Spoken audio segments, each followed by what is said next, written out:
Thank everyone for coming to our session 2 of the new member academy for the Vermont School Boards Association on this beautiful spring afternoon. Again, my name is Carrie Lamb. I'm the Director of Operations for the Vermont School Boards Association. On the screen, you'll see some of the things that if you have questions about these items, I'm the woman you're going to talk to. At the office, you can give us a call at the office or send me an email. Event registrations coming, our conference will be coming up in October, and I do the registrations for those. Communications, the weekly emails that you get, I send those out. And any membership issues, website logins, anything of that nature. So, good evening, everyone. I am Debbie Singizer, and I'm the Director of Board Services at VSBA. Here you can see the services that I provide to our membership. Like Carrie, I'm always happy to help you with whatever issues or challenges that you are facing. In terms of my own school board service, I have served almost 10 years and on different school boards, both here in the United States and overseas. I'm currently on a board now, serving out a 2-year term for a seat that was unfilled. And I'm also serving as a chair at the moment. So as Carrie said, for those of you who were with us last Monday, we're doing things a little bit differently tonight. We decided to change it from a webinar to a meeting. So you might have been surprised when you hopped in and all of a sudden you popped up on the screen. And I apologize for that if that was an unpleasant surprise. I joked earlier that I might have been unhappy because I might not have combed my hair today or put on some makeup. So you don't have to turn your screens. You don't have to turn your cameras on. You're welcome to stay hidden. But I just thought this would be better because we can talk more easily and be a bit more interactive. I think when you participate, you learn more. So I wanted to try this out tonight, but bear with us because this is the first time we're doing it this way. So that's Carrie and me, and we're going to have a third VSBA staff member join us in just a little bit. But because we are all here, and I can hear your voices, I'm going to ask you to introduce yourselves and just give me this information that you see on the screen, your name, the district that your board that you're serving, or it could be a supervisory union or both. You could be on a district board and a supervisory union board if you're very lucky. When were you elected or appointed? Some of you might have just been elected or appointed in the last couple months, maybe town meeting day, or maybe you're appointed sometime earlier this year, sometime in the last year. Have you attended your first board meeting yet? And think of one word to describe that experience. What was that one? What was your first school board meeting experience like in one word, if you can do that? So I'm going to stop sharing my screen so I can see your faces. And if we could just go around, I will call on somebody and then we will just keep it going. And hopefully I won't leave anybody out. I think I see everybody on my screen. I do. So to my immediate right, I see Martha. Martha, do you mind kicking us off? No, not at all. I'm Martha Vanderwalk. I serve on the Canaan School Board and the Essex North Supervisory Union Board. Canaan is one of 2 districts in the Essex North Supervisory Union. This is actually not my first school board experience. I served on a school board in a very rural school board in Maine for about 4 years. But I've lived in Canaan for 45 years. And so I know everybody on the board and have had a lot of interaction with the board members in the school. So that my first meeting was not a big shock or surprise, or it seemed pretty normal. So normal would be your word? Yep. Okay, good. Great. Thank you so much. And then I see Thomas next. Let's see. Hi, everybody. I'm Tom Firstel. Last month, I was appointed to fill an empty seat for the town of Jericho on the MMUUSD board. And This is the first time I've ever served on a school board. I've served on a number of other municipal boards in towns back in Texas and in Florida. Um, and I joined the Community Engagement Committee just recently, and I'm really looking forward to it. The one word I would say my experience so far has been complicated. That's a good word. It's a lot more complicated than I thought it would be. Thank you, Tom. Jennifer, I see you next. Hi, I'm Jen. I Jen. was just appointed on Monday. So I have not been to a board meeting yet. There's been 2 open spots representing Ludlow in the Ludlow Mount Holly Union Unified School District. So my daughter's in pre-K at Ludlow currently, and she'll be going into kindergarten. So I joined the parent-teacher group last year and decided to get more involved with the school. And I've got my 2-year-old here who'll be coming up through the ranks soon. So I just thought I would get on the school board and kind of be a part of the community a little bit more. Thank you. Thanks for serving too, Jen. I appreciate that. Sure. And Catherine, you're next. Yes, I'm Catherine Whalen. I am on the BUUSD Barry Supervisory Union, and I was elected to this position back in March, the beginning of March. And my first meeting, I think the date was March 11th when we had our first board meeting. I would describe it as clunky. Okay. I love that word, clunky. Maybe it's not the best word for a school board meeting, but it is what it is, right?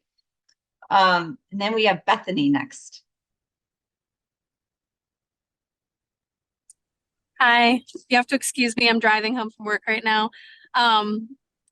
I was elected by the town of Bloomfield to serve on the Northeast Kingdom Choice School Board. I am on another school board. I'm actually on a charter school board as well. So I've been to a lot of school board meetings. My first NEK Choice school board meeting was last month. My second one is tomorrow. And I would describe it as really interesting. The budget that we're working with is a lot bigger than a budget that I'm used to. Lots of moving pieces. I am familiar with a lot of the policy and the state and federal dollars and per pupil adequacy and that kind of thing. So that was kind of cool to see the overlap, but just super interesting. A lot of really smart people and neat conversations. Good. Nice to hear that. Yeah. Yeah. Okay. Pay attention to the road. Okay. Yes, I am. Sorry. I promise. I'm going to turn my video off. Okay. Thanks. Thanks, Bethany. I see Stephanie. Stephanie's next. Stephanie Sheldon, I think is your name. Yes. Sheldon Purington. Stephanie Sheldon Purington. I'm on the Fletcher School Board, part of the Franklin West Supervisory Union. So I was elected at town meeting beginning of March. And I've been to one of our regular school boards as well as a carousel school board meeting. And I would describe our own school board meeting as very welcoming, and the carousel meeting as overwhelming. Okay. Welcoming and overwhelming. Thank you. Laura, I see you next. Sorry about that. I'm currently en route to a baseball game. My name is Laura Harthan. I can't see the screen to see what I was supposed to say. Apologies. That's fine. Just tell us what is your school district what is the board you serve on, and have you attended your first meeting, and what was it like? I have attended my first meeting. I'm on the Addison Central School District Board. Mhm. And I had been to several board meetings before, so I would say my first meeting was kind of as I had expected it to be. Nothing surprising. Okay, great. And now I have Stephanie, the other Stephanie. Whoops, I don't know what I'm doing here. So I was elected on town meeting day, and we've had several board meetings and committee meetings. I'm on the Missisquoi Valley School District Board as a school director. And I am also on the Board of Civil Authority in my town, so I've been to lots of meetings, and so it went as expected. So longer though, a lot longer than the BCA meetings. I'm gonna put And I down, think is that it? yeah, Was that's that it. all? That's Okay, all you had to perfect. say. I'm gonna put down long as your adjective. The Yeah. meeting was long, Very longer. long.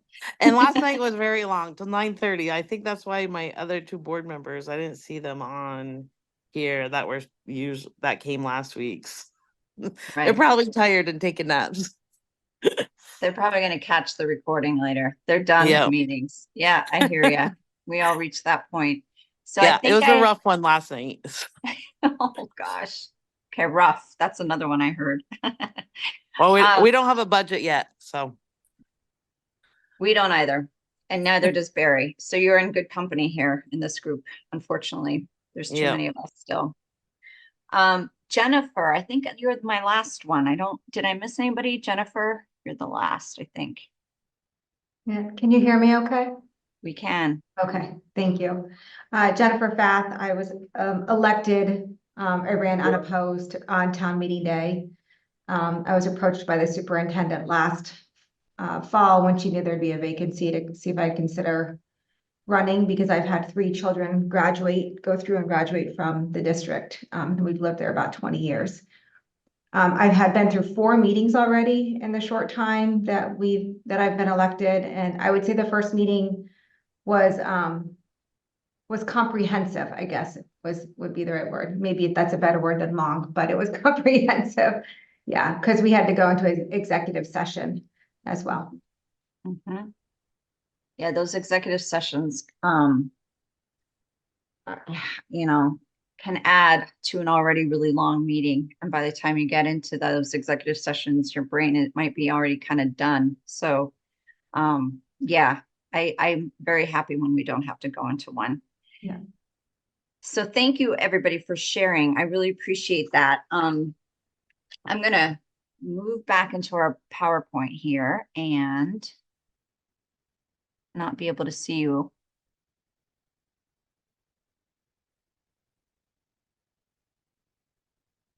Did I forget anyone? Is there anybody on the call that I forgot or skipped over? Okay. So this is our agenda very quickly. We did our introductions.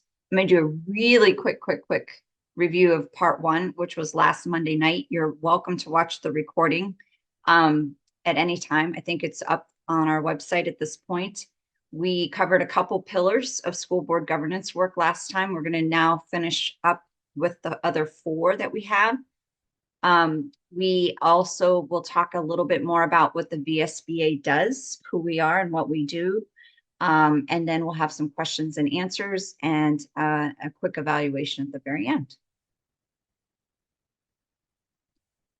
So just as, like I said, I don't want to repeat everything that we said last week. You have that recording and the PowerPoint at your disposal. But just to review really quickly what we did last Monday for those that were not with us is that we started the Academy off with an overview of the system of public education in Vermont. And we spoke about Vermont education law and how education legislation works in our state.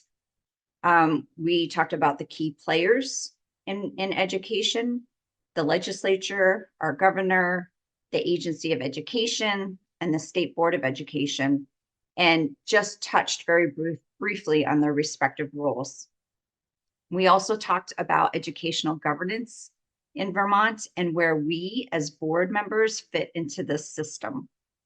We spoke about the responsibility of the state, and that is to ensure that all students receive substantially equal access to a quality education, which is enshrined in our Constitution, our state constitution, as well as statutes.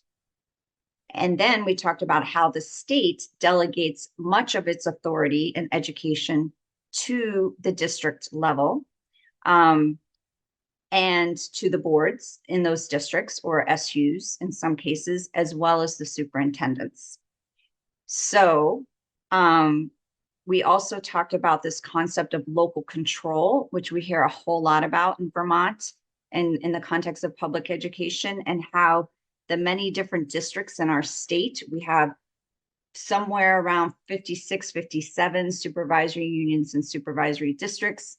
And we have more than 120 school districts, more than 850 board members.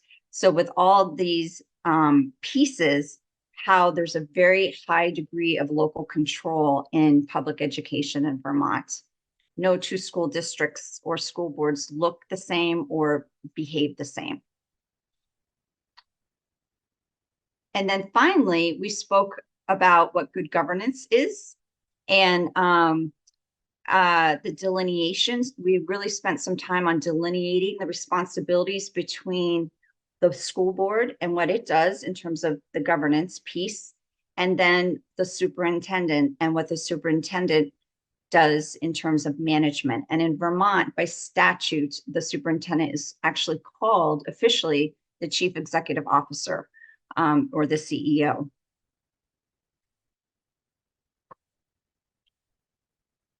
Then this is kind of a silly way to think about the delineation of roles between the school board and the superintendent. So this joke is kind of lame, but I think it's funny. How many school board members does it take to screw in a light bulb? None. And the reason why is because it's our job as board members to say, we need light, let there be light. And that, and when we think about school board governance, that really is talking about what is the vision? What is the vision of our district? We need to have a vision that we're heading towards.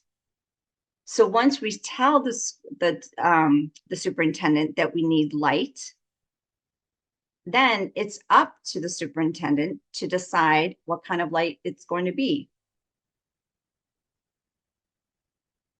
And then the superintendent doesn't obviously go around putting in all the light bulbs themselves, but they actually delegate a lot of their responsibility down to their administrative team, or sometimes you'll hear them refer to as their leadership team, and from the leadership team down to the staff and teachers inside the schools. So the board really does delegate the day-to-day management and operations of the district to the superintendent, and the superintendent delegates from there.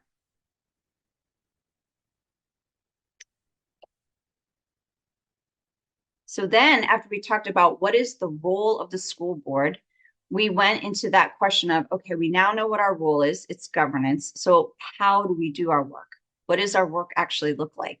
And that's when we looked at the book, The Essential Work of Vermont School Boards, which you see here on the screen. And all newly elected and appointed members get a copy of this book. So there's one of you who just was appointed on Monday. You probably don't have your book yet, but hopefully you'll be getting it soon. As soon as we are aware of a new board member, whether they're appointed or elected, we send you a welcome packet, and in that packet, you'll get a copy, a complimentary copy of the book. This is the table of contents, is what you're seeing right here on your screen. And what we're doing for the purposes of the new member academy is we're really focusing on that third chapter called education governance.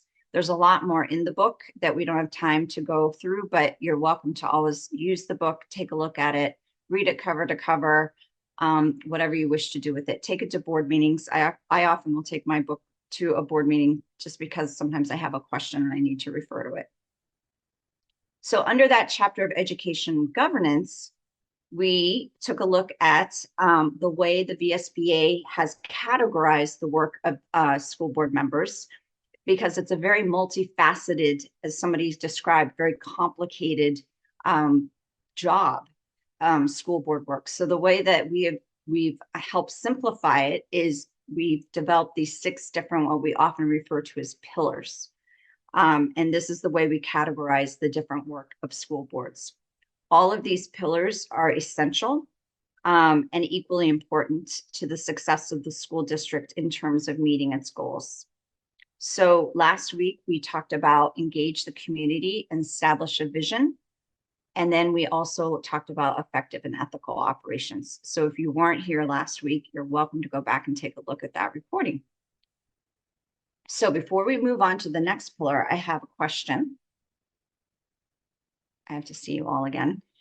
Does anybody happen to know what is the very first power of a school board defined in Vermont law? So there's a section in Vermont law that's called, it's actually VSA, 16 VSA section 563, and it's called the powers of the school boards. And there's a long list of powers that are given to the school board. And I'm just curious if anybody wants to take a guess. What do you think the very first power of the school board is under statute? I don't have any prizes, so I can't hand them out, but you get pride.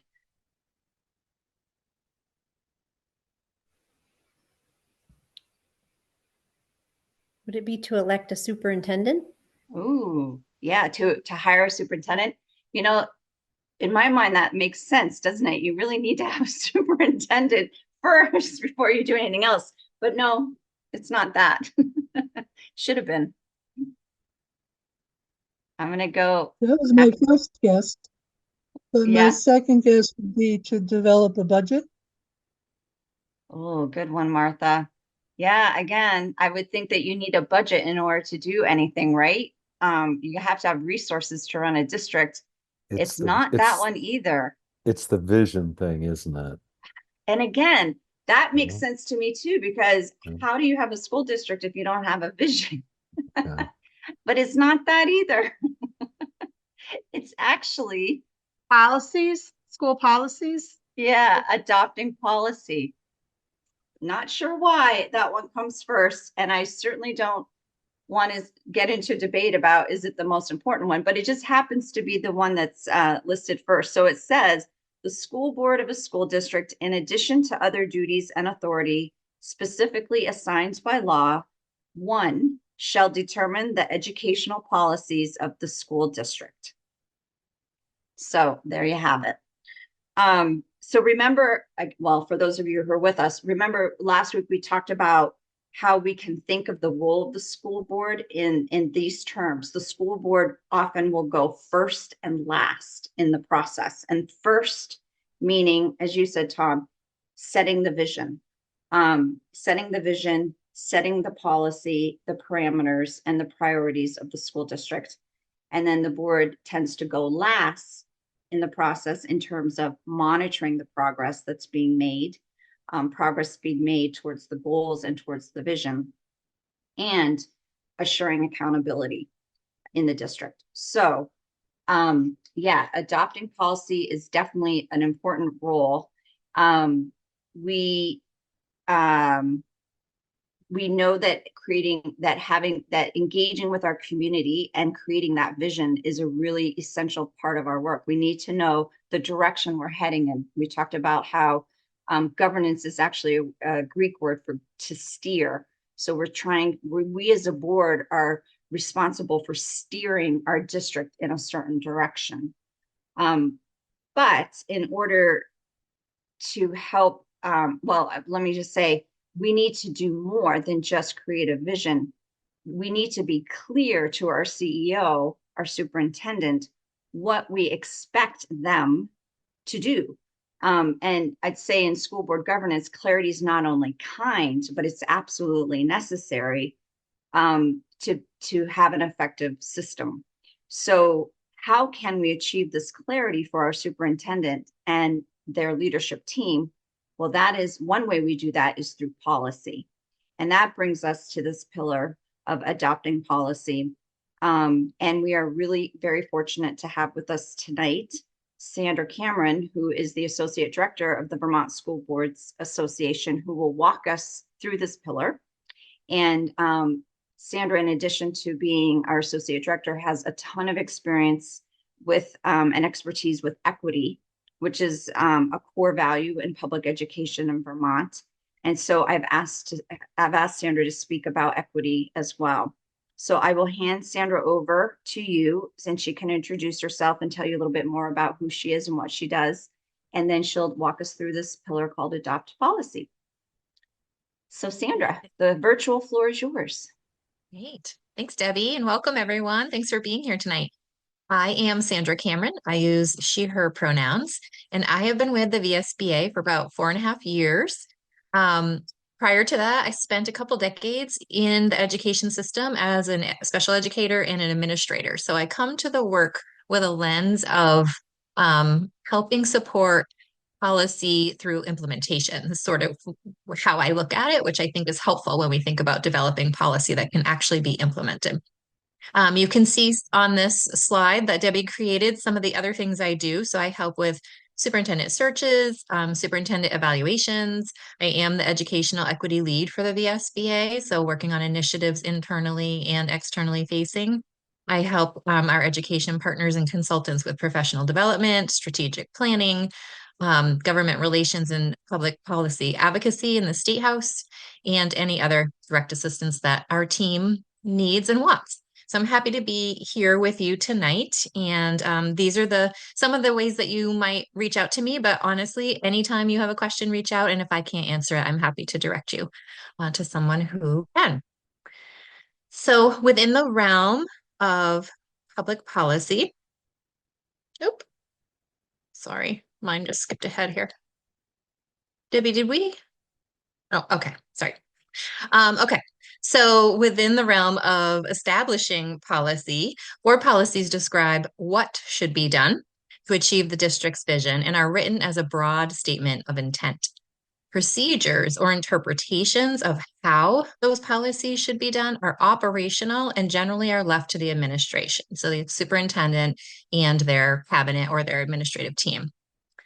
Answering the question of how well we're doing that work is the board's responsibility. So that returns back to that monitoring piece that Debbie was talking about. It's important as new board members to spend some time getting to know your SU or SD's district policies. There are probably many. The VSBA has about 80 model policies, and I would suspect that your SU or SD has about that many as well. For more information on policy in general, and as well as to look at specifically our model policies, we do have a web page where you can link to PDFs or Word version. So if you are writing a policy, you can download a Word version and amend from there. You'll notice when you're there that we have 3 categories of model policies. The top tier is required, and that means that a state or a federal law or regulation has stated or a regulatory agency has advised that the school district must have a policy governing its activities in a certain area. So there are probably 30, 35 required model policies. And that means if you open up that policy and you look at the legal references, you can see why the VSBA has categorized that as required. Power higher than us has said school boards will have this policy. What we do is we provide you with a model that has been reviewed by a legal team and our risk management team so that we can give you some language to start with. And then there's a little bit of room for customization. Then the second level is recommended policies. And while those policies are generally grounded in some kind of legal or regulatory language, the topic isn't necessarily required to have a policy. So they stay in our level of recommended. And they lend predictability and consistency to board operational practices. They might help the board give direction to the administrative team where the law is unclear and clarity is needed. And the models might be helpful where operational parameters should be established. So what is the role of the board? What is the role of the superintendent or designate? And then that third level, we call policies to be considered. There are very few in there. I think we're down to about 8, and at least half of those are being reviewed right now.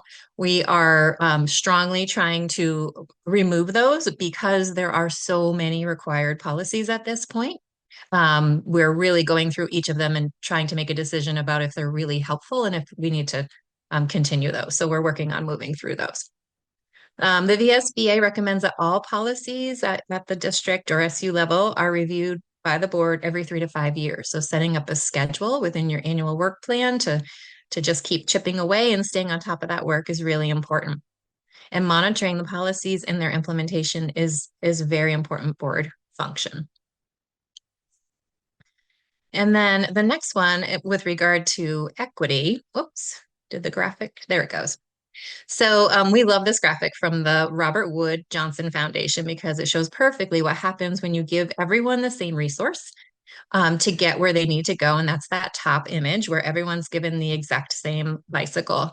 And then what happens if you give each individual the resource that's right for them? And that's in the bottom image. And so you can see the right size, the right design for various needs. And we like to just show this as an image to represent that students come to school with all kinds of different characteristics, backgrounds, skills, needs, and educational equity is about supporting each student with the level of support that they need. When educational leaders focus on equity, providing each student with what they need to thrive, the likelihood of positive and equitable outcomes increases significantly. So the VSBA does have an entire webpage on educational equity with lots of resources. So I encourage you to take some time and check that out. I put the website address right at the bottom there, that slide. Did you want to pause for any questions, Debbie? Or I want to do it at the end? No, let's do it now. I don't want to keep you. I'm going to ask you to stay through the next pillar, if you don't mind, Sandra. But let's see. Does anybody in the room have a question for Sandra regarding policy or equity?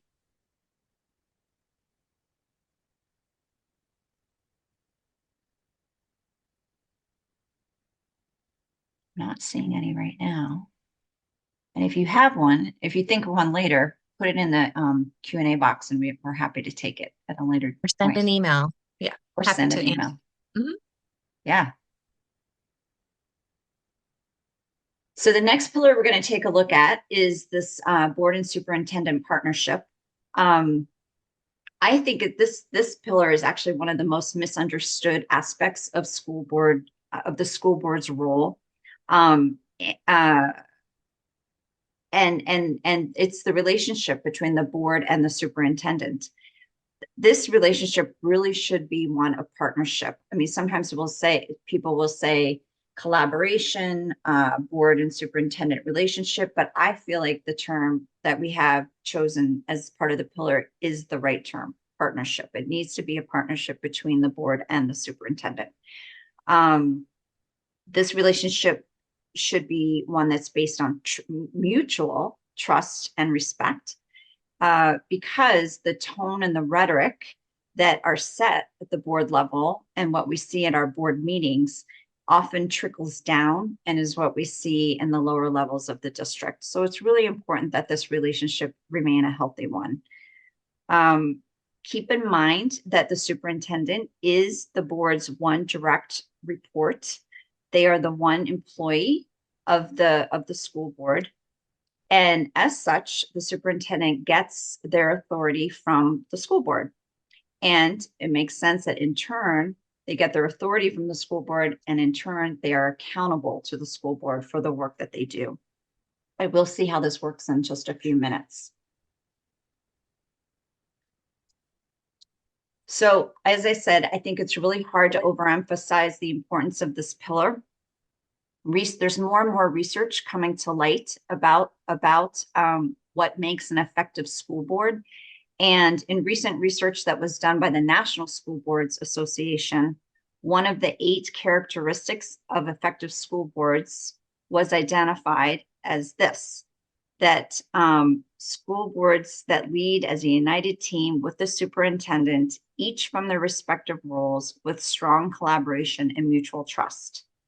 And that research went on to say that school board effectiveness hinges upon strong board superintendent relationships, while superintendent effectiveness and longevity hinges on strong board superintendent relationships. So really, those two relationships are mutually reinforcing and beneficial.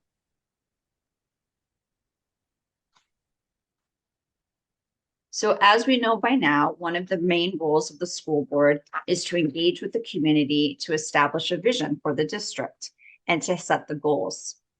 The board then steps aside and gets out of the way of the CEO. Again, there's that term CEO that I sometimes will use interchangeably with superintendent, because that is what the job title is in statute. But the board will get out of the way of the CEO, who has that knowledge and expertise needed to ensure that the progress is being made towards that vision. As we saw last week, the superintendent is responsible for managing the district and the day-to-day operations of the district, and the board stays in its governance lane. However, as I mentioned before, clarity is both kind and essential. So the board really needs to ensure that they provide some clear priorities to the superintendent, and that could be something like annual goals that are set with the superintendent every year.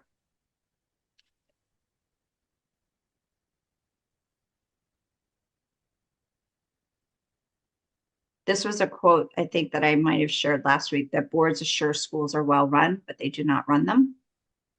It's kind of catchy. So just to summarize on this slide, the board sets the vision with the community's input, and in partnership with the superintendent determines the goals that will help move the district in that direction towards that vision. In order for this to work, there must be a healthy working relationship, i.e. partnership, between the board and the superintendent. The superintendent's role is defined in Vermont statute as being the chief executive officer or CEO of the district or supervisory union, and all of the districts within the supervisory union. So if your district is part of a supervisory union, they are responsible for everything that happens in those individual districts as well as at the SU level. The principal provides instructional leadership and management of the school, of the school's operations. So they are accountable to the superintendent, and principals very much rely on direction, action plans, priorities, and initiatives that are established by their superintendent.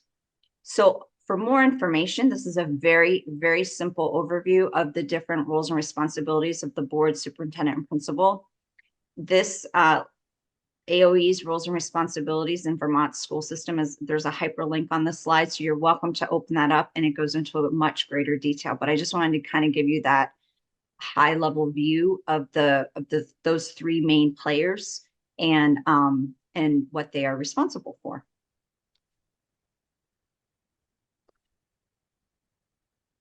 So to employ a well-qualified and capable superintendent, a board needs to be in a position to assure mutual accountability between the board and the superintendent. The board is accountable to provide clear direction and set priorities for the superintendent, as we said, and policy is one of those ways that you provide that clarity to your superintendent. The superintendent is then accountable to deliver on these priorities as determined with the board. And it's really important, I think, to have this image in mind, because it will help you a lot when you start getting questions from your community, especially complaints, which I don't know if any of you received so far. But the chain of communication very much reflects this chain of accountability and chain of authority.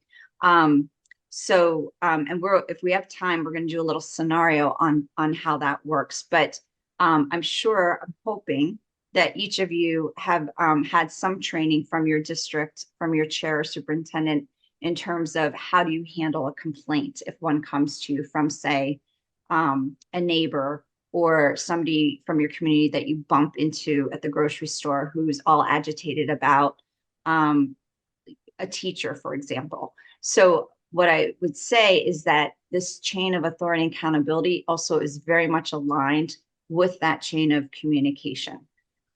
So I don't want to say more than that, because if we get to the scenario, then I will give you too much information, but keep this image in mind.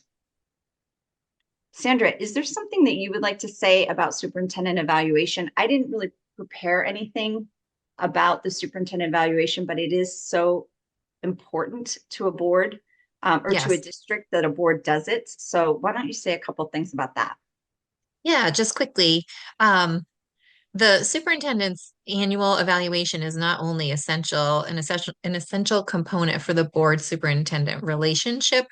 The annual evaluation will soon be required as part of the district quality standards that go into effect a year from July.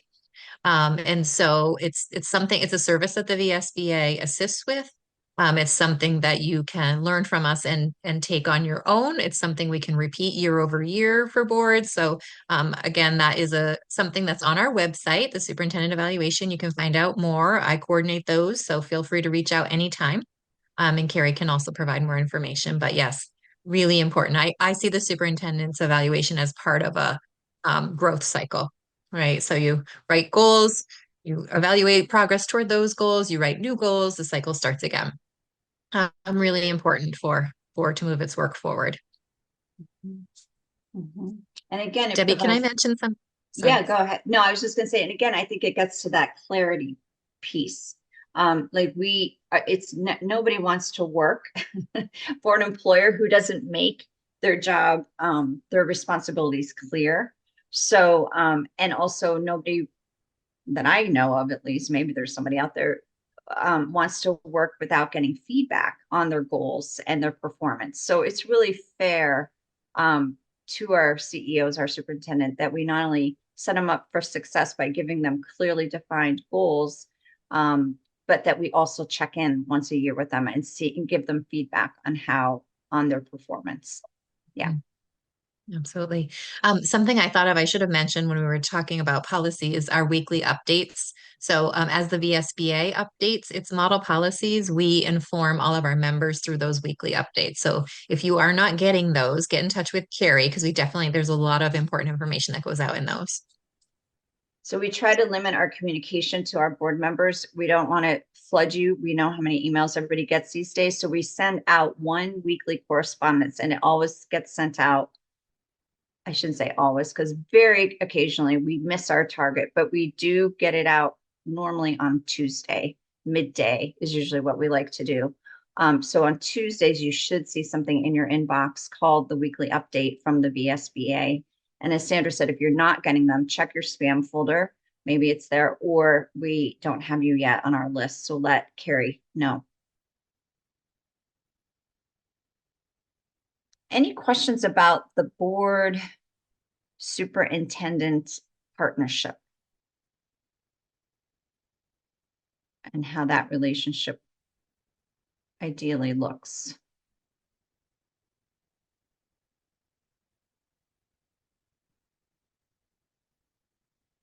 If not, we're going to do a little exercise next. We're going to answer a question. So what evidence of this board superintendent partnership have you seen in your own district? I'm curious to know. I know some of you haven't, at least one of you hasn't even attended a board meeting yet, but maybe you've been to some board meetings. What evidence have you seen of a partnership on your board between the superintendent and your board? And I'm going to stop sharing my screen so I can see you all. I was going to break you into small groups, but since we're kind of a small group, I think we can just do this as one big group. And just throw anything out that you saw or you've seen.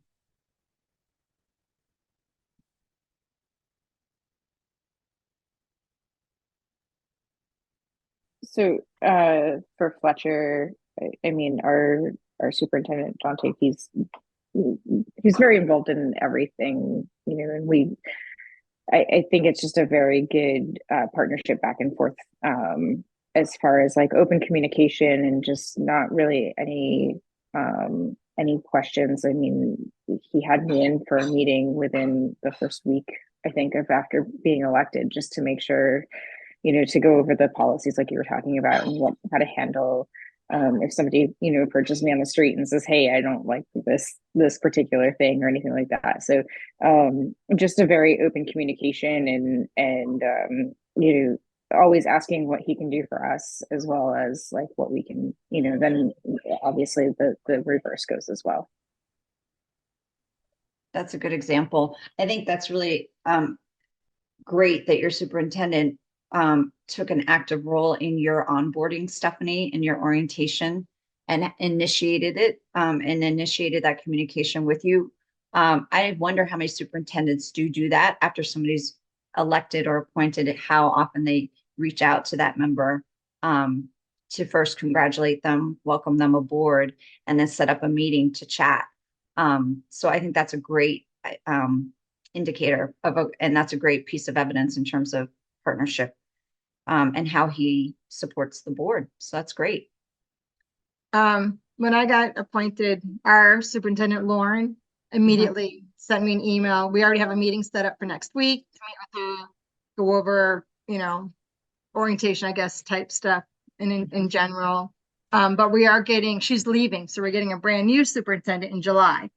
So we'll see how that goes. But she was very welcoming and immediately was like, "Come meet with me. I will show you. I'll answer questions," and like got right on it. So that's good to hear. And what's interesting now, Jennifer, is that you are in the position to be the one that welcomes the new superintendent. So, you know, because it works both ways. So I think the board, I won't be a bit surprised if your board does step up and say, and when Lane gets there, you know, to welcome him and you know, however you deem appropriate. So that's great. Yeah.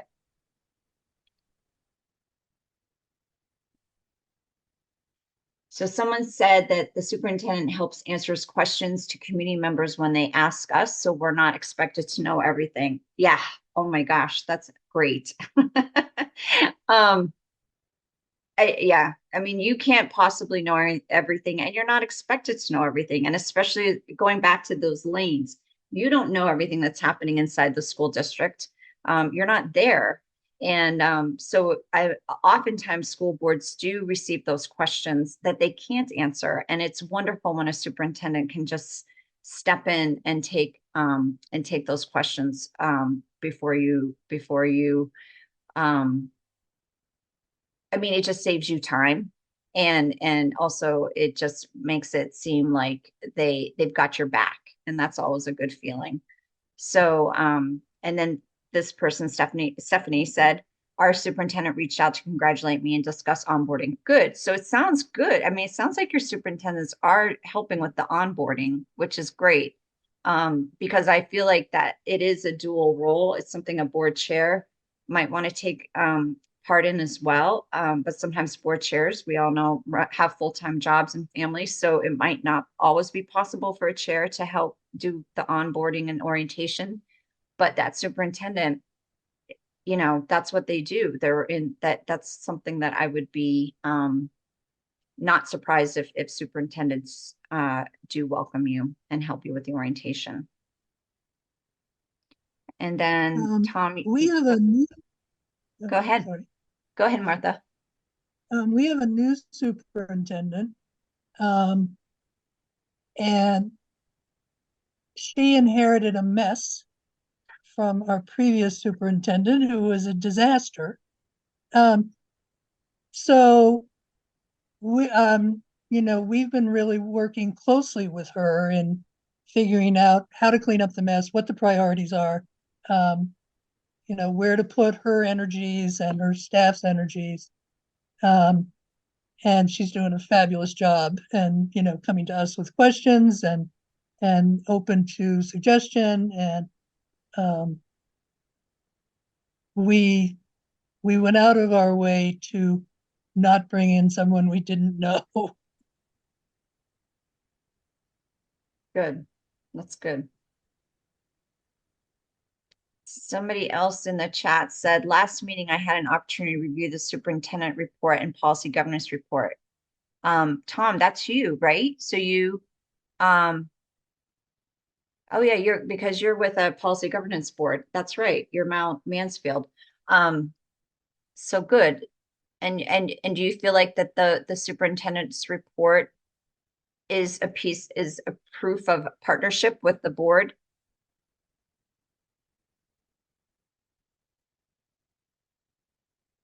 I think he froze, or did I freeze?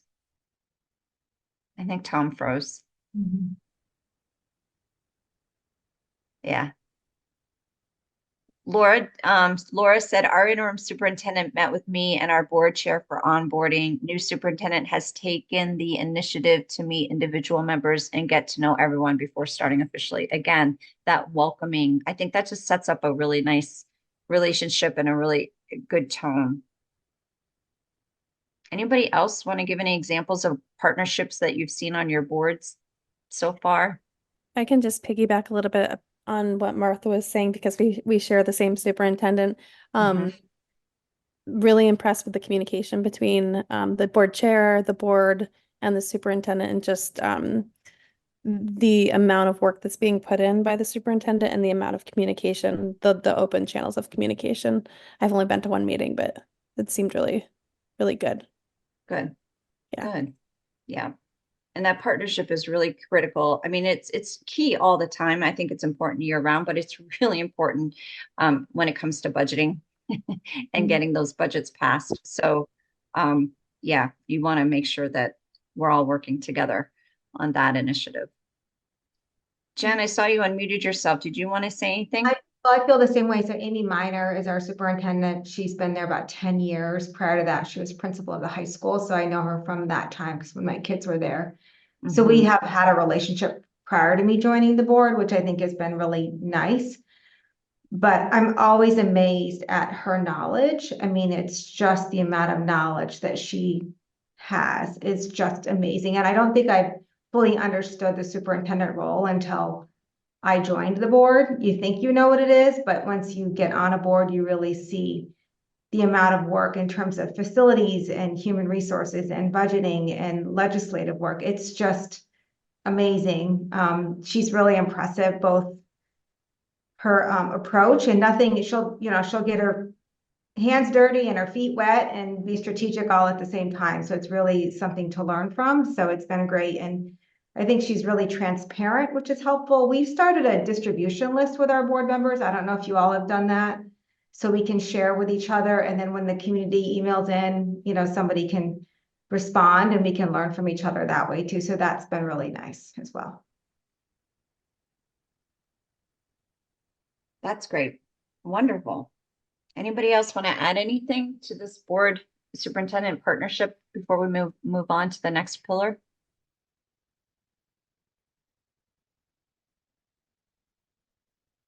Great. All right, so moving right along, we are now going to talk about this one, develop budget and assure financial oversight. So before becoming a board member, I'm sure that you were paying some attention to the school district budget and hopefully we're voting for the budget every year.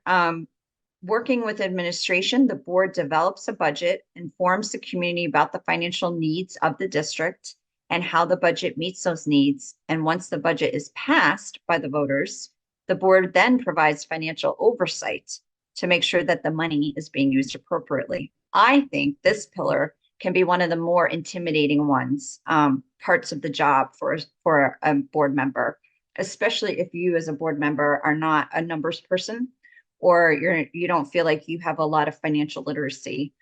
This one I feel like can totally overwhelm a new board member. The first year, especially of that whole budget process is quite intimidating, but it does get easier. Once you get through that first year, it gets easier in subsequent years. You'll begin to understand more and more every year. And don't be worried if you don't understand everything, because very few people in the state of Vermont understand how education finance works. So the key is really figuring out, in my mind, what you do need to know as a board member and what is extraneous information and what you really don't need to spend a lot of time on. So if you can kind of think of that as your goal, in terms of this pillar, like what do I need to know as a board member to be an effective board member? And what do I just don't need to be bothered with?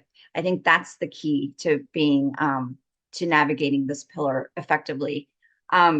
One thing that I might advise you to do is to return to that image that we saw on the first day of this academy, which was the image of the balcony, and where sometimes school board governance is described as keeping that balcony view where you're up high overlooking a landscape and you're seeing the entire landscape.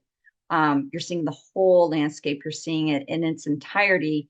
You're not so focused on individual pieces of it. So I kind of feel like that is, I do actually feel very strongly that that's how this budgeting and financial oversight is the job or the role of the board. So let's take a little bit more, a deeper look at what that means.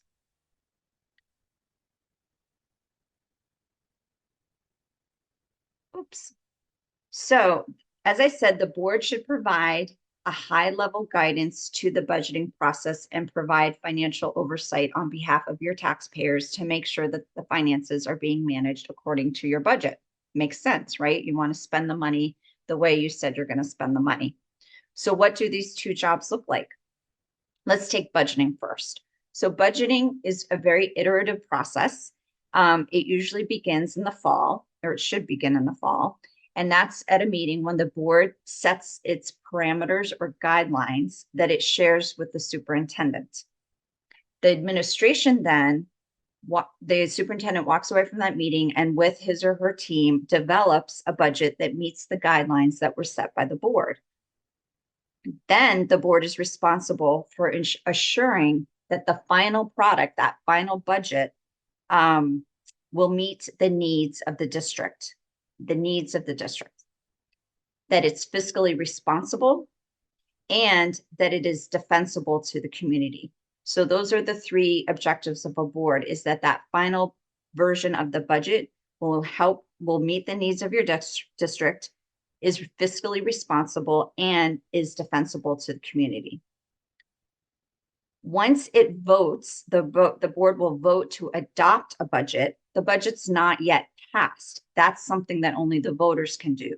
So then you present your adopted budget to your voters usually this happens at an annual district meeting.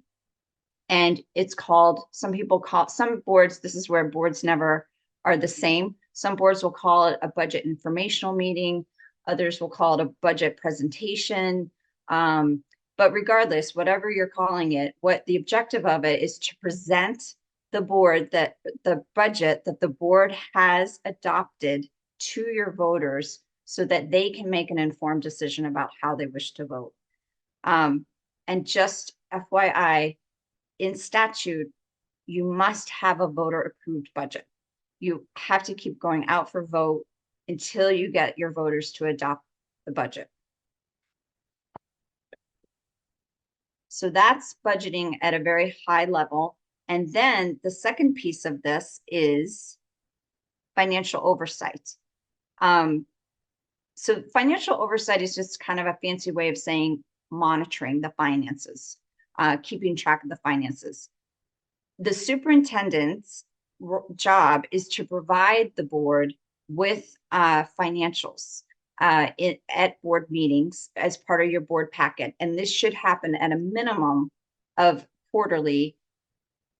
In my experience, it's done monthly. The board's ongoing monitoring should stay at that high level and should focus on whether the district or the supervisory union are where they expect it to be. Are there any significant variations or variances between what was expected in terms of the expenses and what is happening? What is the money being spent on? And if there is some variation, then what is your superintendent doing to address this? So again, high level monitoring. When you see those monthly financials, it again was very overwhelming. The first time I had to see them, I thought I had to check every single page of it and every single check that was written. But really what you're looking at is the summary of the financials and seeing, you know, and you can quickly see like if there's a huge increase from month to month in spending. And that's the kind of thing that you're going to want to be keeping your eye out for. And then if that is the case, then at the board meeting, that's what you're supposed to be asking. I noticed that we spent last month, you know, a certain percentage more than we typically spend. Can you just tell us what that was about? So that kind of financial monitoring is really what the board should be doing. Another piece of this financial oversight, which is very helpful as boards, is auditors and having audit reports. So this is a great way to monitor the finances as well as the financial systems that the district uses. And I am very intimidated when I see an auditor's report, but your business manager often will give you, I don't know, I think they call it like a guide on how you read the audit report, and those can be very helpful, and those should come to you in your board packet as well. So you'll get an audit report, and then hopefully your business manager will also give you a guide about how to read the report. And in the essentials book, there's actually a part of that book where it talks about how to read an audit report and some of the sample questions that you might want to ask. Either of the auditor, if the auditor's at the meeting, or of the business manager, if it's the business manager that's presenting the report.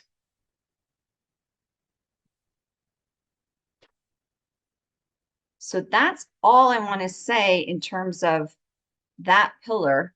It's a big one and it's an important one, but let me know if you have any questions about that.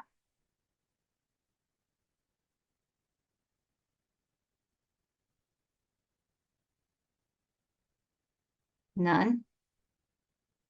All right.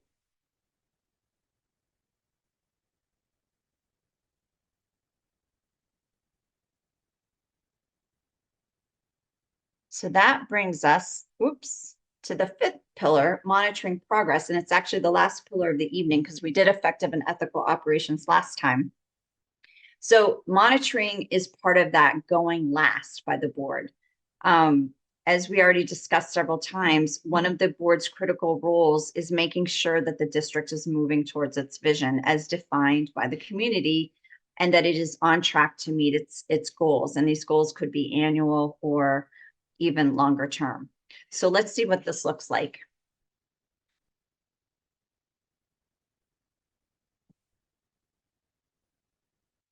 So the board is ultimately accountable to the community to ensure that the district is making reasonable progress in achieving the outcomes for its students and that the system acts in compliance with all of its policies.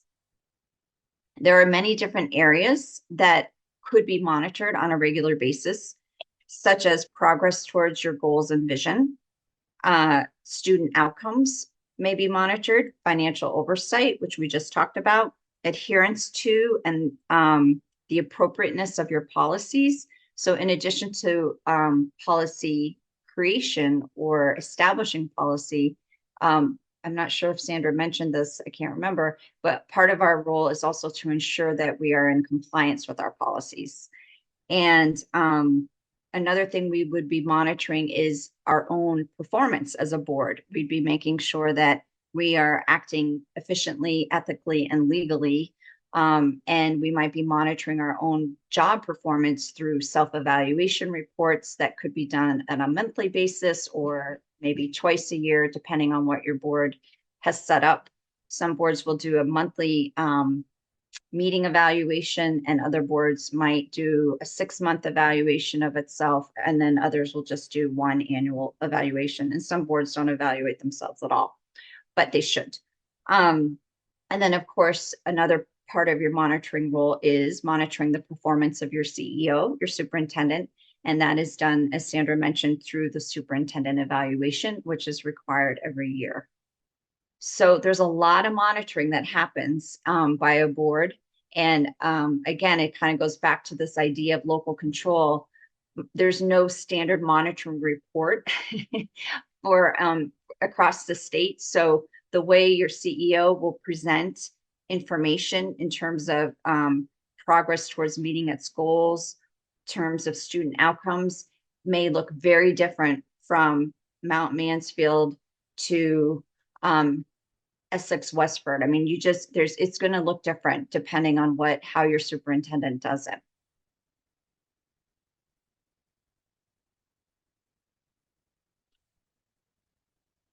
All right, any questions about monitoring?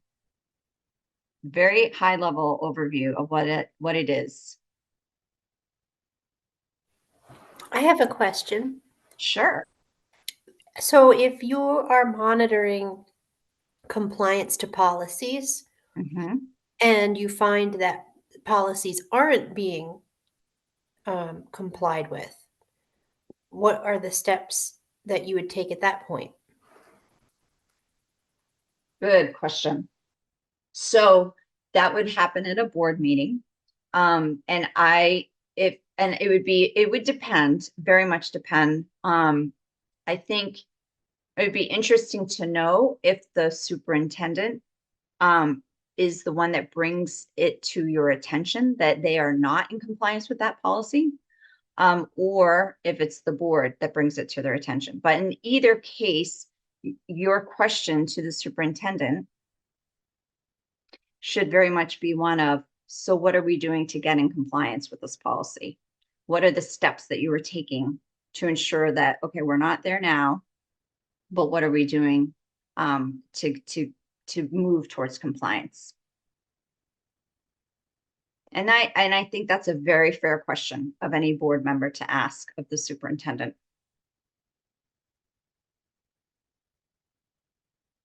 Thank you. You're welcome.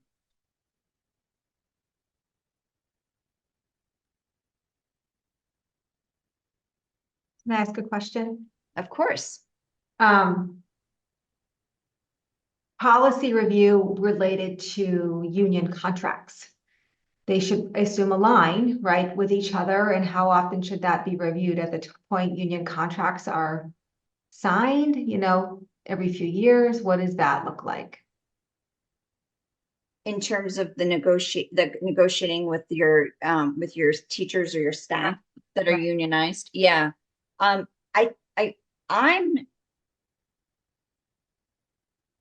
pretty sure that there is I know there's no statewide teachers contract, but I'm wondering, I think every school district might be have a different contract in terms of the terms, in terms of the duration of the contract.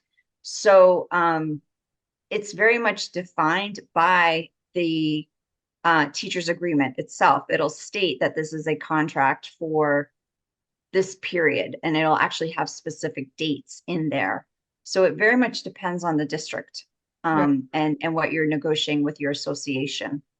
Right, but I would think if there's other policies within the district that are not in alignment with those contracts, that they either should be, or that this union contract would supersede that policy. Do you have an example in mind, I'm Jen? thinking more about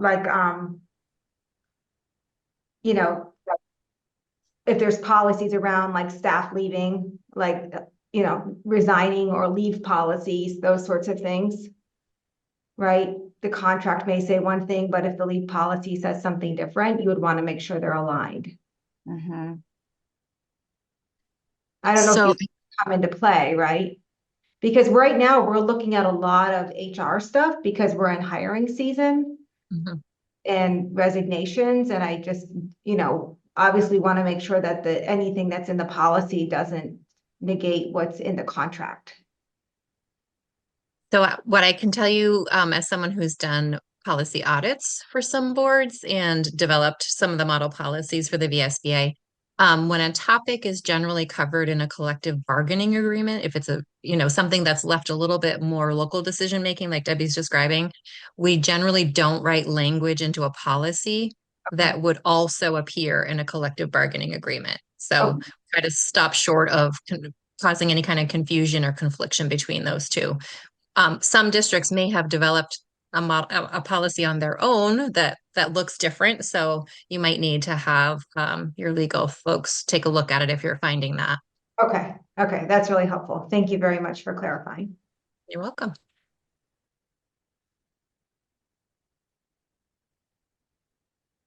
I'm thinking of a way that those two could collide would be maybe class size. If you have a class size policy and in the negotiation process, they've asked to have a max class size or something like that. It could happen. Again, I think I would consult with your attorney and just make sure that, I mean, my gut would tell me that a legal contract takes precedent over a policy, right? But I'm not an attorney, so I wouldn't say that. I would say, talk to your attorney just to make sure.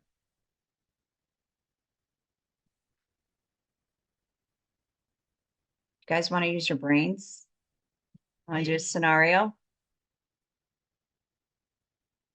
All right. You're ready for it. It's not hard, I promise.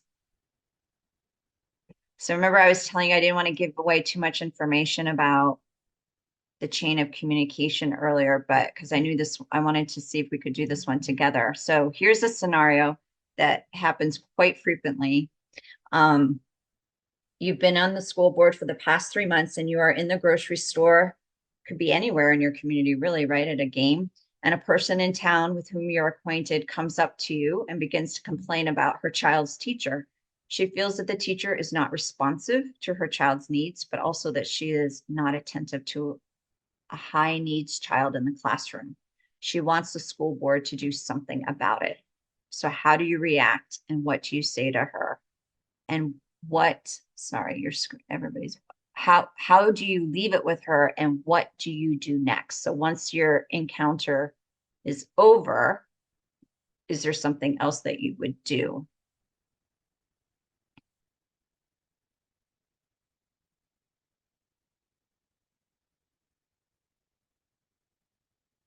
Any ideas? What would you do if somebody starts complaining about a teacher at school and they come to you as a school board member thinking that you're going to solve it for them? So first thing I would do is recommend that they take their steps up with the proper chain of command. So they need to go to the teacher first, if they've already talked to the teacher, then to the principal, and then to the superintendent before coming to the board. But also, if they've done those steps, that they need to contact the board as a whole, not as an individual. And then I would also make sure to let my board chair know that this is potentially coming in their direction. Great. Wonderful. Very comprehensive. Would anybody add anything to that? I would maybe initially start by saying, I hear your concerns, sort of validate them, but in a way that, doesn't give them reason that you're going to be able to make change right immediately, but also understand that where you're at, if you're at a ball game, it may not be confidential, right? And then there's challenges there. But then do exactly what Stephanie said, the teacher, then maybe the principal, there's a process, right? And then the email to the board, that would probably be the last step. And when we see all over social media right now, parents complaining about teachers, right, left and right on social media. And so a lot of it is they just need a place to vent and listen to, but you have to sort of find that balance of listening and then taking action at the same time. Mm-hmm. Excellent. Yeah, it is often that case that they want validation. They want to be heard. And it's our job as board members to really diffuse the situation and validate their feelings and then give them that proper information on how to handle the situation. So exactly what you both said, I would totally concur with. And let's just see, the next slide is kind of a bulleted how to handle a complaint. So yeah, you received the complaint. You definitely want to follow your district complaint policy and procedures. And then the follow-up action would be to inform the chair and administrator. I think I would do both, is inform the and when I say, I'm not sure I would say administrator here. I think what I'd say is the superintendent. I would let the chair and the superintendent know about this parent and the encounter that you had with the parent. Following up later with the complainant, if appropriate. I mean, be careful with that one. It's not always appropriate, especially if you feel like it might be coming to your level as a formal complaint, and where you're going to have a quasi judicial hearing. Then that I wouldn't want you to follow up with the complainant. But if it's something that's not of that level, then I don't think there's any harm in checking back in with the parent and saying, did you get resolution to your challenge or whatever? I found as a school board member at the beginning, I was really caught off guard when I was approached. And it usually happened at games. And plus I wanted to watch my children play. So it was not, it was kind of a little aggravating, I'd say, to be approached. So what I did was I just scripted something out. And so that way it was just right there in my mind what I was going to say to a person. And because when somebody is very upset, if you don't like, if you're uncomfortable with that, with seeing those raw emotions and it makes you stressed out, then you might not be able to kind of, you might not be able to find those words yourself. So I found that just writing a little script was really helpful that I could call on when I needed to. Just being really aware of the types of words and language you're using. One of the most off-putting things, and I've heard a board member say this once to a member, and actually was at a board meeting, was, well, that's really not our job. And that is really not the best thing that a board member can say. So try to just be aware of how you phrase things can go a long way. And again, like you all said, just validating the person's feelings. Geez, this is sounding like a really tough situation. I hear this is very stressful, or I hear how upset you are. This has got to be upsetting. I think those are all very helpful ways to handle it. Anybody else want to add anything to this?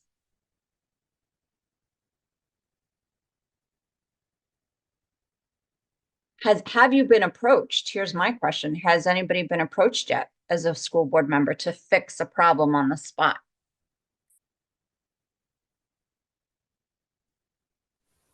I've had emails sent because our emails are public.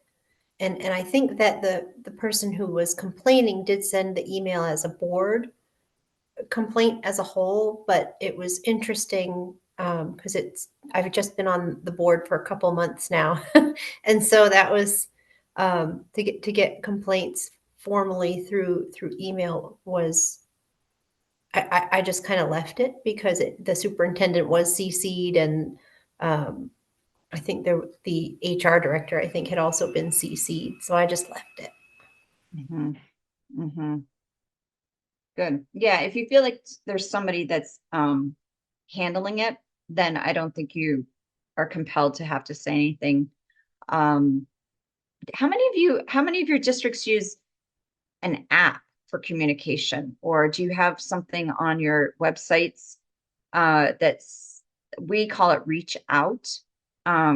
It's just a online form. So if somebody has a complaint or a question, they can fill it out, and then it automatically gets sent to the person that they're asking the question of. So they might say, this is a question for the board, or this is a question for the principal. Do your districts use that kind of tool for communicating?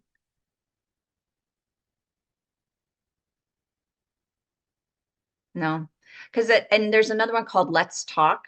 That's another app that I know some districts use.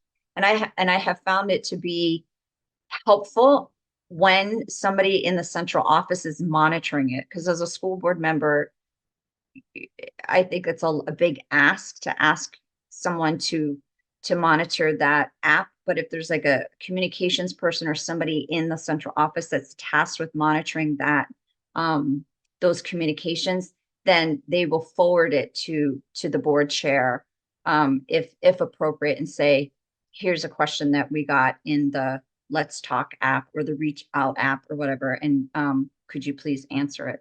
So it's just a nifty communication tool.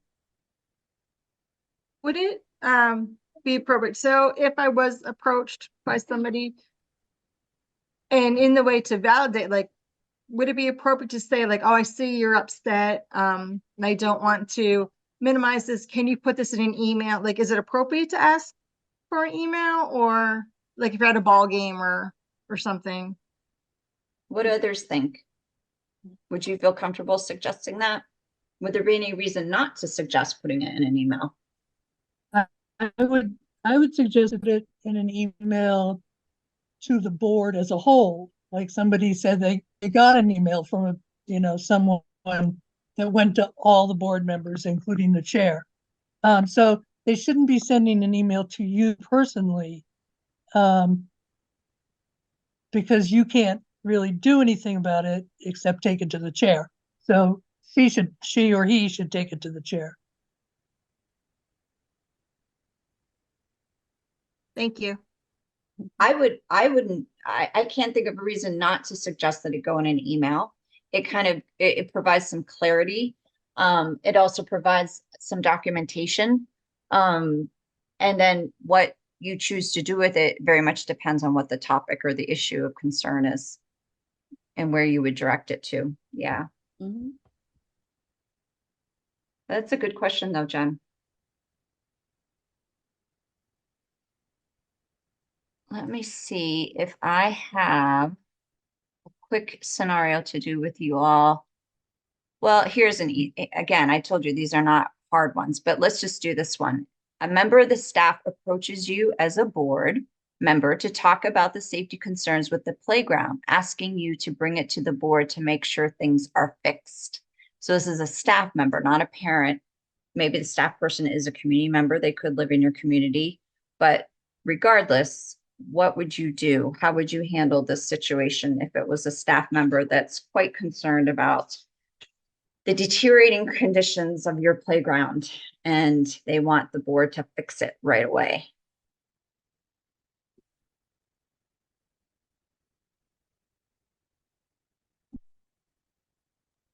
I would wonder why they're taking it to a school board member. So the first thing I would do is ask whether they have talked to the principal. Yeah. It's the principal who's in charge of the playground, not the school board. And if they say, well, yeah, we've all been complaining about it for years, then I might suggest that they go to the superintendent and ask that the superintendent look into it. I think Yeah. it's an administrative, it's an implementation problem, not a policy problem. Yeah, absolutely. It's again, following that image that we showed on the screen of you, that chain of authority, right? Chain of command, and just making sure that they're doing that. Yeah, it's a really important thing is that we try to respect that chain of command and authority and keep all parties informed. So then I would follow up with an email to whomever you referred the staff member to, say, hey, I was approached. This is coming your way. Just giving them the heads up. Yeah, your superintendent or chair. Yep. Or both. You've got this, all of you. Are you sure you're new board members? You must have had good onboarding, good orientation in your districts. All right, I'm going to, let's see, I want to just make sure I didn't miss anything in the chat.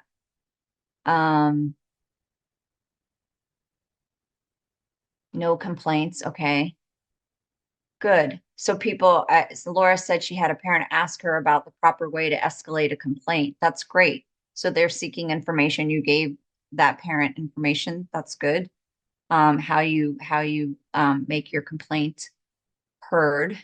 I would ask them to bring it to the whole board if they have already taken it to the principal and superintendent. Yeah, good, because we know that the board has to speak with one voice. And then as a former director of facilities, they used to bring those concerns directly to me or the principal. Great, good.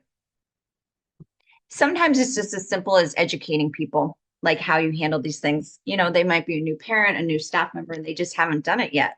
So it's part of our job as board members to educate them about the proper way of handling these things. So great. I'm going to hand the floor over to Sue Siglowski, who, if you were with us last week, you saw her at the beginning. She opened up the academy, and I've asked Sue to come back today to talk to all of you a little bit more about the Vermont School Boards Association, who we are and what we do. So Sue, if you are ready, I will hand it to you and I'll share my screen and show the slides. I am ready. Thank you very much, Debbie. Yeah. So on this slide, you can see a map of Vermont, and it includes VSBA's regions, and we have 11 of them. So I'm going to talk a little bit about VSBA as an organization. Unlike a school board, the Vermont School Boards Association is in fact not a public body, but rather we are a nonprofit organization. We have a board of directors that's responsible for the oversight of the organization.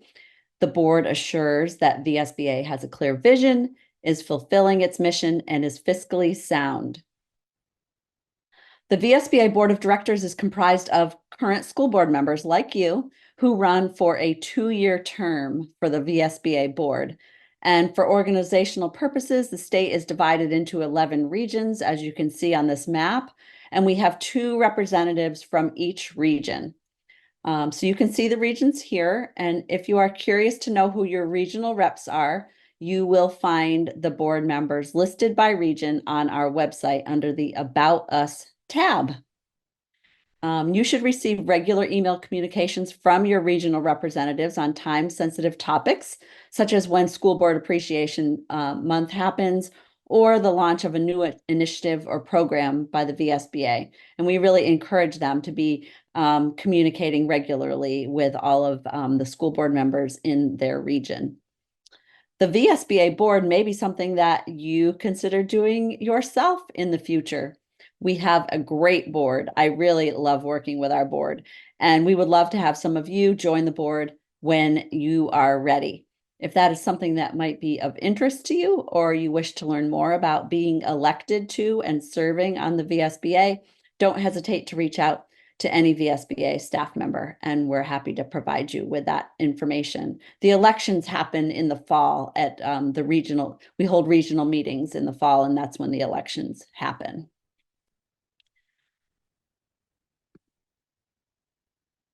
Here you can see our organization's vision and mission. In addition, the VSBA has 8 core beliefs, such as 1, that public education is the foundation of and for democracy. 2, public education is the greatest equalizer.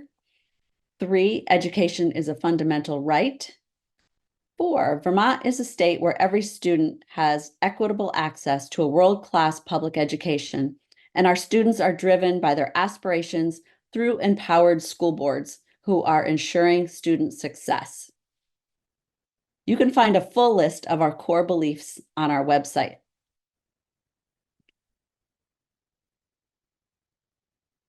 In terms of what we do, first, we are often called upon by policymakers to provide input to public policy decisions. Staff members and VSBA board members often testify during the legislative process as new laws are being crafted and modified. We also strive to keep our members aware of any public policy activity that affects education. We issue a regular education legislative report during the legislative session, and we also contact members directly when issues arise where their input is needed. These are called legislative action alerts or something similar. They request action of our members, usually in the form of contacting your elected representatives or senators on a bill that is being considered. And you may have noticed that you received a couple of action alerts last week on the what's called the yield bill. Both of those communications come through email, so please make sure that we have your school board email address, because that is the one we use to contact our members. So if you're not receiving emails from us, please contact us to let us know that so we can remedy that and get you on our list. Next, I'll talk a little bit about how we support school boards. So in addition to this legislative and advocacy work that I just spoke about, I wanted to show you how VSBA supports school board members. And this could be new school board members or veteran school board members alike. So there's a lot of information on this slide. One of the things that we do more than once a day usually is phone and email consultation. So school board members will have a question. It could range from something about board dynamics to a question about the open meeting law. We get questions on all kinds of different topics. So please know that we are available. If you have a question, please send us an email. If you send it to one of the staff members who's not the right person to answer it, they will make sure it gets to whoever can provide you with an answer. We also provide a lot of ongoing training, and we have an annual conference. So we have live workshops. We have a webinar almost every month of the year. We have a webinar, and we encourage you to register for those webinars because even if you're not able to attend them live, you'll receive a follow-up email with a link to the recording and any materials that were provided in the webinar. There's also a webinar archive on our website. So if you've missed a webinar, you can go look in the webinar archive and find it. And I definitely recommend checking out the webinar archive, checking out like the last 18 months or so of webinars, because we've had a lot of really informative webinars, and they're a good resource for you. We have regional meetings that we hold in the fall. Those are held by Zoom, and you will be invited to your regional meeting. The first thing that will happen is that there'll be you'll elect someone to the VSBA board, your regional representative, and then usually we have a educational type program that happens, as well as a little bit of time to talk to other board members who are in your region.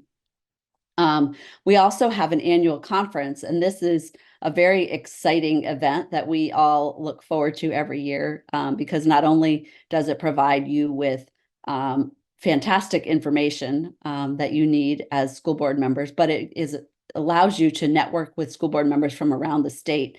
And a lot of people find that to be the most beneficial part of the conference, is just being able to talk to different school boards from around the state and talk about how they do their work and the similarities and differences to your board's work. We also do meeting planning and facilitation, helping boards with that. We have regular email updates to you. Once a week, we send out an email that has a lot of information in it from what we're providing for upcoming webinars and school board education, but also if there's a court case that's affected education, if there's a significant activity that's happened in the legislature that we want to get to you right away, even before we do the legislative report, it'll be in that email. So I really encourage you to open that email each week and at least take a quick look at it. Our website has a lot of information on it, including toolkits that are very, very helpful to school board members. There's a school board chair toolkit. There's a new board member toolkit, which I think Debbie's probably already spoken about with you. And there's some other toolkits on there as well as a lot of other resources. We have a number of services that we provide having to do with superintendents, and those are our superintendent search service and our superintendent evaluation service. Boards are going to be required by law to evaluate their superintendent every year. And so we anticipate a lot of use of that superintendent evaluation service, and we've got a lot of really positive feedback on that service. We also help boards with strategic planning. We help boards that are policy governance boards be trained in that type of governance work. And we have helped boards with district consolidation implementation and Vermont education policy. We also provide collective bargaining supports. We have a database on our website where you can pose a query and get information about how other districts have settled their contracts according to the question that you ask the database. We provide information on the open meeting law, and we have 2 publications that we put out. One of them is the Vermont Education Law Book, which I don't know if you've seen it or if you're able to see it, because I might have my background blurred, but it looks like this, and it's it's green, and we put it out every year. It has all of the education laws in it, or any law that touches education is in there, and it's updated annually based on the legislature's work. And we send out member newsletters. And lastly, we publish the Essential Work of Vermont School Boards, which is a very helpful book that you all should have received as new school board members. We send that out free to all new school board members in the state. I think that covers everything that we do to support school boards. And I really encourage you to utilize VSBA to the fullest. That's what we're here for. We're here to support all of you. And I will turn it back over to Debbie. Thanks, Sue. That very heavy law book just fell off my desk and clunked. Good thing the cat wasn't under there. Yeah, so here's a picture of us, the staff. Between this webinar today and the one last week, you will have heard all of our voices and seen all of our faces live. And you know a little bit more about what we do at the VSBA. So hopefully in the future, as you have a question or an issue that comes up, you'll know who to direct it to. But as Sue has said, and Carrie has said, and I have said, that it doesn't matter if we're not the right staff person to answer your question. We are such a small group. We're only 5. We will pass along your email or your phone message to somebody else who can answer your question. So VSBA, as you know, is a membership organization, which means that our main job is to serve you, our members, and to support you in your learning journey. The learning as a new board member doesn't stop after this academy. It goes on and on and on. After 10 years of serving, I'm still learning. I don't think it ever stops. It's a continual learning process. The biggest piece of advice I have for a board member, whether they're 1 year into their service, 1 day into their service, or 10 years into their service, is just to keep asking questions, because that is really an excellent way to learn. And don't be embarrassed if you don't know something that you feel like you should. That happens to me quite a bit. But I think that shows that we're only human, and just wanting to know the answers to our questions shows that we are good board members, right? So we look forward to getting to know each and every one of you after tonight, and hopefully meet you in person, whether it's coming to a board to do a board training with your board, or maybe at the annual conference in the fall. And I am going to close this out by letting you see one opportunity. Well, I'm going to ask you first if you have any questions, but I do want to make you aware of a webinar that we've got coming up in June, June 13th at noon. We always hold our webinars at lunch time. And this one I want to draw your attention to because we're going to be talking to our boards about the new district quality standards that Sue did reference in the context of how boards are going to be now required to do an annual evaluation of their superintendent. So part of the district quality standards is the governance standards, which is what the school boards are going to be responsible for implementing and being in compliance with. So at this webinar, we'll tell you more about what those standards are, and we'll have an update from the Agency of Education on how they're going to roll out the standards and how they're going to help us be in compliance, support us in meeting compliance with the standards and the different quality assurances that they're going to be designing. So we didn't have time to really talk about those standards during this academy. I didn't want to overwhelm you all with more information. But that's why I wanted you to know about this June webinar, because it is an important one.